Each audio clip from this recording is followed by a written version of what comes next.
What is an ETF? So an ETF stands for Exchange Traded Fund, and it's one of the easiest and most beginner-friendly ways to invest. With an ETF, instead of investing into a single stock like Apple or Tesla, let's say, you can invest into a bunch of stocks through one single investment, and this is going to help you really diversify your portfolio and also lower your investment risk whilst still giving you the chance to grow your wealth. I like to think of ETFs just like I would think of a smoothie. You see, you could just throw in some bananas, but what if the bananas are too ripe or maybe they're not sweet enough? Instead, of course, you're going to mix in some strawberries, spinach, maybe some milk, protein powder, and let's just throw some honey in as well.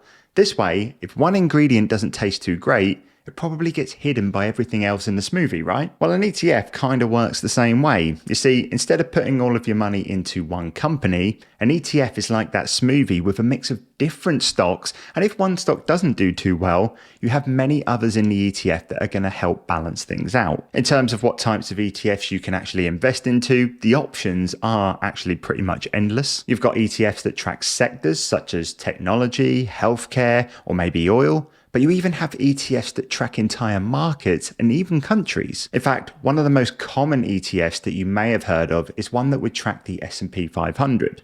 This is a collection of the largest 500 companies in the United States, and there are ETFs out there that will essentially mirror the performance of this collection. This is actually more commonly known in the investing world as an index. If you're a beginner investor, an ETF could be a really good option for you for a number of reasons. They offer diversification, so your overall risk is going to be significantly lower than investing into a single company. This could be a really great way to get your feet wet in the investing world without really worrying too much about losing all of your money. The fees that are associated with them are generally very low, especially when comparing them to something like a mutual fund where your portfolio is actively managed by someone else. And they're actually just really easy to understand and buy and sell. This is because they actually trade on the market, unlike other funds where maybe you can only get one price per day, or maybe you have to actually go through multiple hoops to actually make your investment.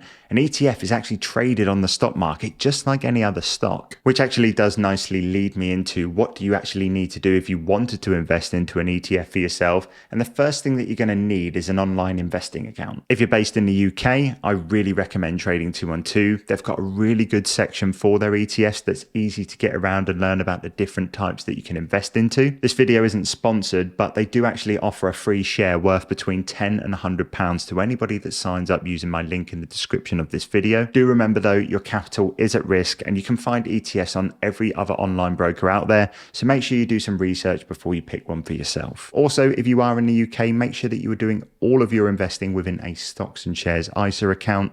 This way you're going to get all of those good tax benefits. I will leave a link to a video that I made on these in the description down below. But other than that, that's ETFs in as simple terms as I can really put. If you did have any questions, pop them down below. But other than that, I'll see you guys in the next one.